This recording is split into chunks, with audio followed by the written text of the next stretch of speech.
Bom dia, gente, bom dia para vocês. Graças a Deus, estamos começando mais uma terça-feira. E a gente vai ler hoje 1 Reis 21, tá? Vamos orar? Pai, em nome de Jesus, muito obrigada, Senhor. Obrigado porque o Senhor é bom. Obrigado porque o Senhor tem cuidado de nós. Obrigado porque o Senhor não tem deixado faltar nada, Pai. O Senhor tem provido para nossa mesa alimento, cuidado, proteção, saúde. O Senhor tem cuidado dos nossos filhos. O Senhor tem cuidado de nós. O Senhor tem nos dado entendimento, Senhor, da Tua palavra todos os dias, Pai. Obrigado, Senhor, porque a Tua palavra é alimento. E se eu tiver uma palavra, Senhor, eu venço todos os obstáculos. Pai, em nome de Jesus, nos ajuda a compreender aquilo que o Senhor quer que nós entendamos. Nos ajuda, nos dá sabedoria do céu, Pai. Em nome de Jesus, nos fortalece espiritualmente, Senhor. E que nós possamos vencer qualquer obstáculo, tanto que o inimigo colocar, quanto que a nossa carne coloque, Senhor. Os nossos sentimentos, as nossas emoções, Senhor. Que elas sejam diminuídas diante do nosso espírito com o Teu Espírito, Pai. O Teu Espírito Santo que habita em nós. Que ele seja a primeira palavra em nosso coração. Em nome de Jesus. Amém. Gente, a gente vai ler 1 Reis 21, tá? Fala assim. Depois disso, aconteceu o seguinte. Acabe, rei de Samaria, tinha um palácio em Jezreel. Então, ele tem o palácio dele em Samaria. Samaria é a capital de Israel, tá? Israel são as 10 tribos do norte. As tribos do sul são Judá e Benjamim, guiadas pelo Asa, né? O rei de Judá. E Israel é aquelas 10 tribos que foram dadas para um oficial, o Jeroboão, e dali foi vários reis, né, tomando esse trono, servindo ali, seguindo como reis, até que chegou Acabe. Então Acabe, ele é rei de Israel, essas 10 tribos. Então vai acontecer o seguinte, ele tem em Samaria a sua capital, mas ele tem ali um palácio também em Jezreel, que seria verão, né, aquela coisa do verão. Eu acho que eu vou passar um tempo em tal lugar, um lugar gostoso, e aí ele faz uma segunda construção. Então Jezreel funciona como essa segunda construção, tá? Então, depois disso aconteceu o seguinte, Acabe, rei de Samaria, tinha um palácio em Jezreel.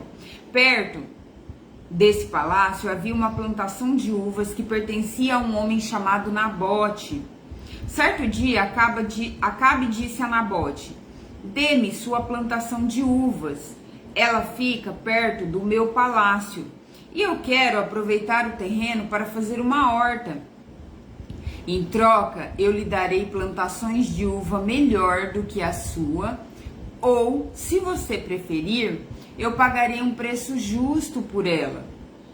Essa plantação, aí o Nabote vai falar para ele, esta plantação de uvas é uma herança dos meus antepassados. Respondeu Nabote, que o Senhor Deus me livre de entregá-las ao Senhor. No que ele está dizendo isso eu recebi como herança dos meus pais, dos meus avós, isso aqui vai ser passado para minha geração. Quando ele fala, Deus me livre de entregar para você, o que ele está dizendo eu não venderia isso por nada. Ele não está tirando Acabe.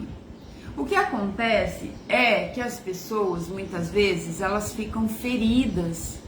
Quando a gente acha que o mundo está contra nós, quando nós somos feridos por dentro, nós temos a mania de achar que o mundo está contra nós. E aí qualquer coisa que falam, machucam, qualquer coisa que diz, já viu pessoa muito sentida, muito dolorida? Qualquer coisinha que fala, a pessoa tá... Sabe? Isso é uma pessoa machucada que não deixou seus sentimentos, suas emoções serem tratadas. Porque quando uma pessoa fica firme, fica forte em Deus, ela entende que nem tudo é sobre ela. O mundo não gira em torno do nosso umbigo, então nem tudo é sobre a gente. Às vezes as pessoas falam com a gente, mas elas estão em outro mundo, em outra vida, em outros pensamentos, em outros problemas. Nem é sobre a gente. Nem tudo que falam é para nos atacar. Nem tudo que jogam é para nos ferir. Mas a gente está tão ferido, a gente está tão machucado, que qualquer palavra serve como faca. Então a gente precisa tomar cuidado. Aqui Acabe é tão mimado, tão autocentrado, né? Cheio do próprio umbigo, que ele vai tomar isso como uma ofensa. Olha só. Acabe foi para casa aborrecido e com raiva por causa do que Nabote tinha dito. Ele só tinha dito: eu não vendo isso aqui para ninguém, né? Quando ele fala: Deus me livre de dar isso aqui para você, ou seja, ele tá dizendo: cara, eu não vendo isso aqui porque isso aqui é uma herança de família. Mas para Acabe tem a ver comigo, é para mim que não vende. Se fosse para outra pessoa, né, o famoso: não, mas falou para mim, era para mim, queria me ofender. Não.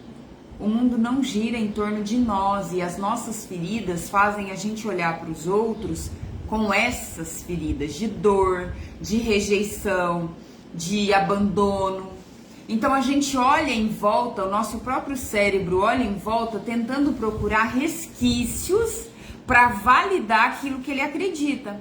Por exemplo, se eu acredito que eu sou uma pessoa rejeitada, abandonada, humilhada, que ninguém quer, que ninguém me quer, que ninguém me apoia, que ninguém me aceita, o tempo todo o meu cérebro está procurando validação para os meus sentimentos.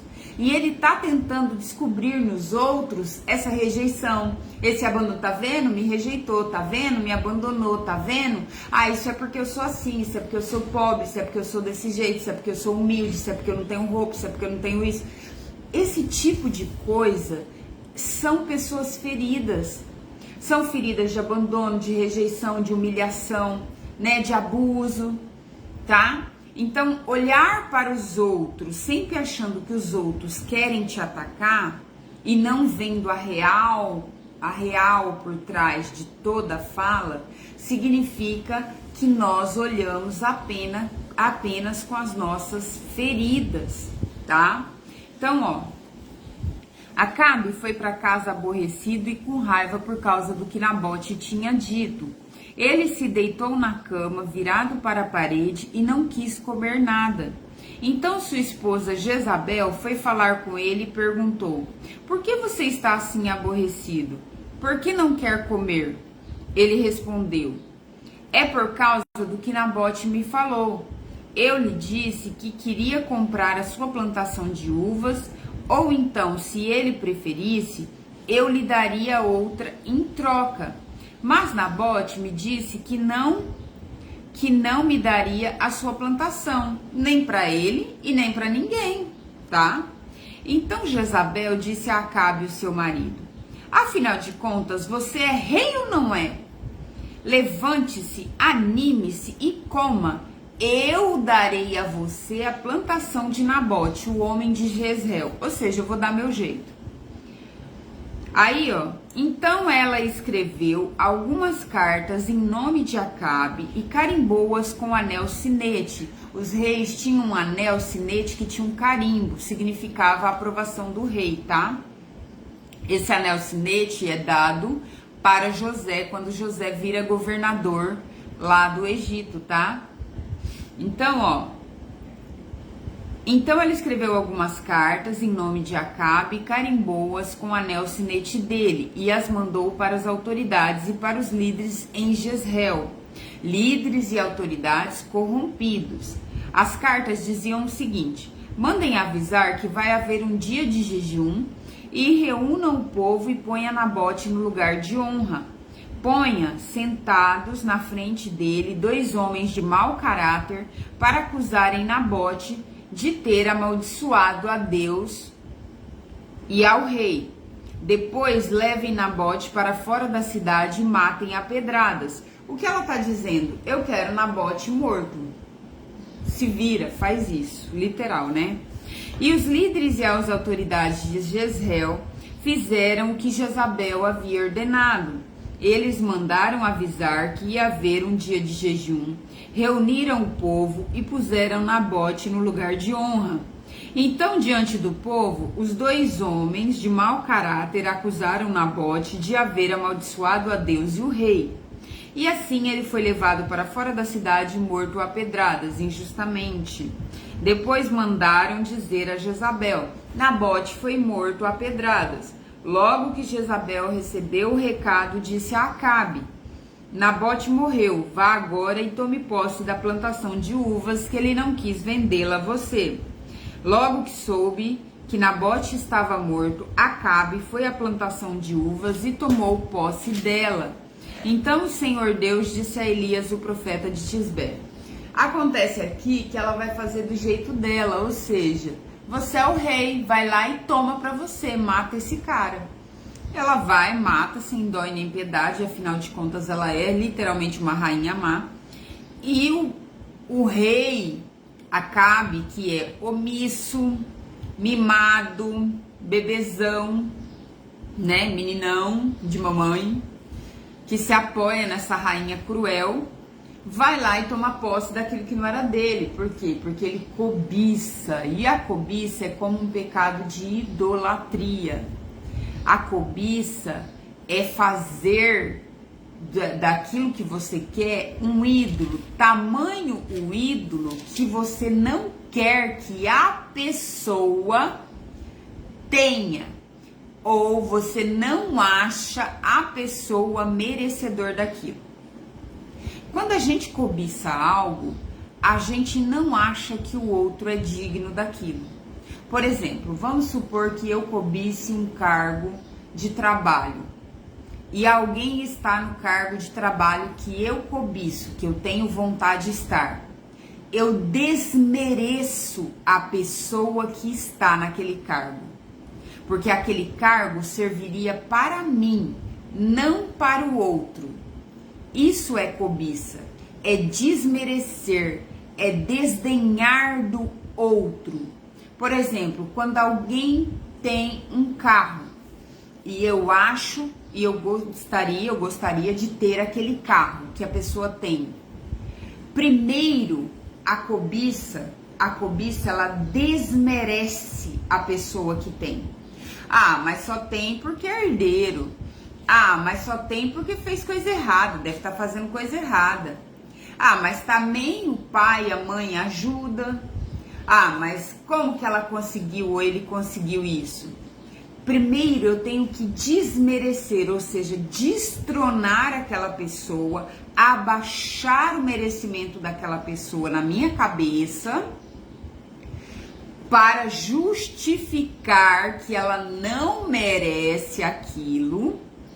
E aí eu mereço aquilo que a pessoa tem. O relacionamento, o carro, a casa, o trabalho, o próprio brilho que a pessoa tem, como a pessoa é, o jeito que a pessoa é. Às vezes eu tenho uma cobiça num jeito, por exemplo, eu gostaria de ser muito falante, eu gostaria de ser muito alegre, eu gostaria de não ter timidez. E aí eu desmereço quem tem, entendeu? Quando eu cobiço, eu desmereço quem tem, eu preciso. Cobiça abaixa o outro. Cobiça abaixa o outro e eleva aquilo que eu cobiço. Quando eu abaixo alguém, eu elevo como um ídolo aquilo que eu cobiço.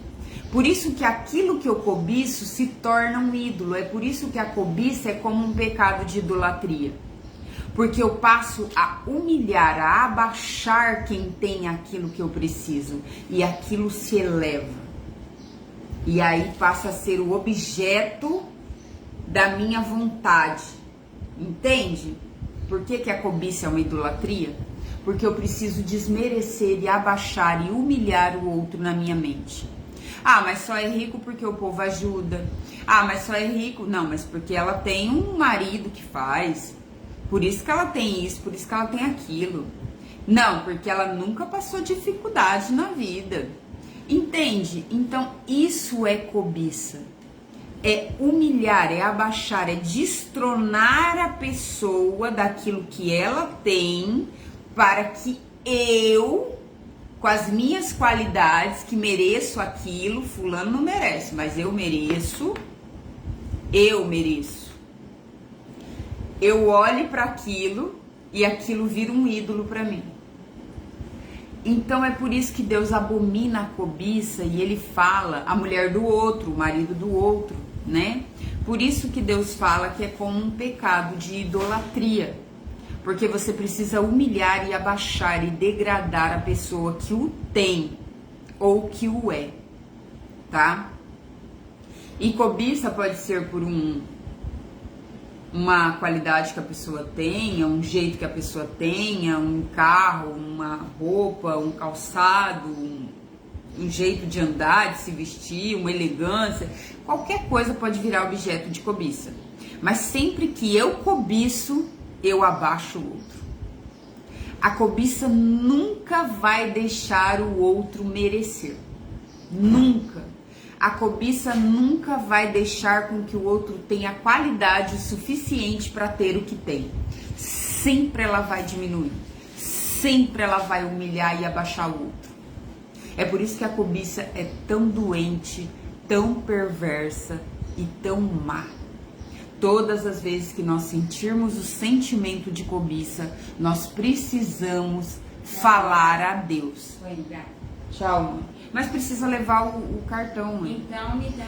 Poxa, mãe. Peraí. Só um minutinho. Tó, aí você me manda mensagem lá, tá? Aí. Peraí. Todas as vezes. Isso. Todas as vezes que eu tiver eu tive que tirar da capinha o cartão pra dar pra minha mãe. Todas as vezes que tiver esse sentimento de cobiça em mim, eu preciso confessar imediatamente a Deus. Porque ele apodrece no sentimento de inveja. E ele cresce, e ele cresce, e ele fermenta, e ele fermenta, e ele toma a estrutura, e aquilo vira um ídolo grande que a pessoa passa a não ser só merecedora daquilo. Por exemplo, vamos supor que eu cobicei um relacionamento. Nossa, mas fulana não merece, porque fulano não trata bem a fulana, né? A fulana não trata bem o fulano. Aí não merece aquele marido que ela tem, porque ela não trata bem ele. Ela não faz comida, ela não faz não sei o que. Você vai abaixando a pessoa. Ela não faz não sei o que, ela não dá valor, ela não sei o que. Daqui a pouco a cobiça vira uma inveja, fermenta, que ela não merece ter o carro que ela tem, ela não merece ter a casa que ela tem, ela não merece ter o corpo que ela tem, ela não merece nada. Aquilo passa a fermentar de uma tal forma que aquela pessoa na sua mente, no seu coração, não tem merecimento nem da própria vida. Nem viver e respirar aquela pessoa merece. Tamanho a cobiça que fermentou e virou inveja no coração. É por isso que a gente tem que tomar muito cuidado com esse sentimento de cobiça. Ele fermenta muito rápido, ele destrói e ele cria raízes de amargura no coração muito rápido, tá? Então, ó, aí ele vai lá e toma o que não é dele. Aí, versículo 17. Então o Senhor Deus disse a Elias, o profeta de Tisbe: vá falar com Acabe, rei de Israel, que mora na cidade de Samaria. Você o achará em Jezreel, na plantação de uvas de Nabote. Ele foi até lá para tomar posse dela. Diga a Acabe que eu, o Senhor, estou dizendo a ele, você mata o homem e ainda fica com a propriedade dele? Diga a Acabe que o que eu estou dizendo é isto: no mesmo lugar onde os cachorros lamberam o sangue de Nabote, eles lamberão o seu próprio sangue. Quando Acabe viu Elias, perguntou: já me achou, meu inimigo? Né? Aqui eu sinto uma... Gente, as pessoas que fazem isso aqui, eu vejo como uma cobrinha assim, balançando a cabeça. Ai, Deus, me cura. Eu vejo. Ó, e tem ironia, tá? Já achou meu inimigo. Por que que ele acha Elias inimigo? Porque Elias traz à tona o pecado dele. A santidade de Elias expõe o pecado de Acabe, né? A verdade que Elias traz expõe a mentira que Acabe guarda, tá? É difícil a gente dizer a verdade. É difícil, gente, a verdade dói. É difícil a gente falar para Deus a verdade. É difícil a gente admitir para nós mesmos a nossa verdade. Porque é muito mais fácil a gente mascarar a verdade com desculpas, com histórias, com culpados. A gente põe no outro o culpado. Eu não vou por causa disso, eu não faço por causa disso. Não, mas porque fulano, não, mas porque cicrano. Não é culpados, é nós. Enquanto nós não assumimos nossa responsabilidade diante de Deus, Deus não derrama sua misericórdia sobre nós. Ele pode fazer o que é bom para nossa família? Pode. Ele pode nos abençoar em algumas áreas? Pode. Mas há coisas que nós precisamos dizer a verdade para ele e assumir a nossa responsabilidade. Porque enquanto nós fugimos feito crianças, culpando pessoas, culpando coisas, culpando situações e não assumindo a nossa verdade no nosso coração, a bênção, os céus abertos não abrem. Eles ficam de bronze, porque nós não temos coragem de assumir a nossa responsabilidade diante de Deus. Não adianta. Deus não se deixe enganar. De Deus não se zomba. Tudo que o homem plantar, este também ceifará. Ou seja, também colherá.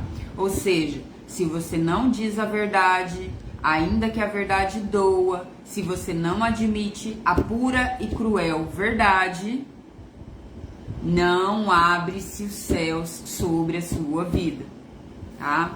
Então, ó, diga a Acabe que eu, o Senhor, estou dizendo a ele, você mata o homem e ainda fica com a propriedade dele? Diga a Acabe que eu estou dizendo é isto, no mesmo lugar onde os cachorros lamberam o sangue de Nabote, eles lamberão o seu próprio sangue. Quando Acabe viu Elias, perguntou, você já me achou, meu inimigo? Elias respondeu, achei sim, porque você se entregou completamente a fazer o que o Senhor Deus considera errado. Por isso ele lhe diz, eu vou fazer com que a desgraça caia sobre você. Vou acabar com você e vou me livrar de todos os homens da sua família, tanto os jovens quanto os velhos. Vou fazer com a sua família o mesmo que fiz à família do rei Jeroboão, matou todo mundo, filho de Nebate, e com a família de Baasa, filho de Aias. Pois você levou o povo de Israel a pecar, e isso me provocou e me fez ficar irado. Elias continuou dizendo, e quanto a Jezabel, o Senhor Deus diz que os cachorros comerão seu corpo na cidade de Jezreel. Elias continuou dizendo, e quanto a Jezabel, o Senhor Deus diz que os cachorros comerão seu corpo na cidade de Jezreel. Os parentes delas que morrerem na cidade serão comidos pelos cachorros, e os que morrerem nos campos serão comidos pelos urubus. Eu não sei por que, quando eu falo rápido, puxa cachorros. É cachorros. Quando eu leio rápido, puxa agora. Não entendo por que, meu Deus. Ó, não houve ninguém que tivesse se entregado tão completamente a fazer coisas erradas que não agradam o Senhor como fez Acabe, e tudo que ele fez por sugestão da sua esposa Jezabel. Acabe cometeu os pecados mais vergonhosos, as surubas mais fortes que existem. Adorando ídolos como havia feito os amorreus, o povo do Senhor que havia expulsado do país conforme o povo de Israel tinha sido avançado. Esses pecados, as profetisas adoravam o deus Baal junto com a deusa Zerá, né? E aí eles faziam essas orgias e eles faziam sodomia. O que é sodomia? É o homossexualismo, né? Então, tanto a Jezabel e o rei Acabe participava dessas orgias. Vai saber se o rei Acabe tinha entrado na dança do homossexualismo, né? Da sodomia, no caso. Que é o pecado da sexualidade de homem com homem e mulher com mulher.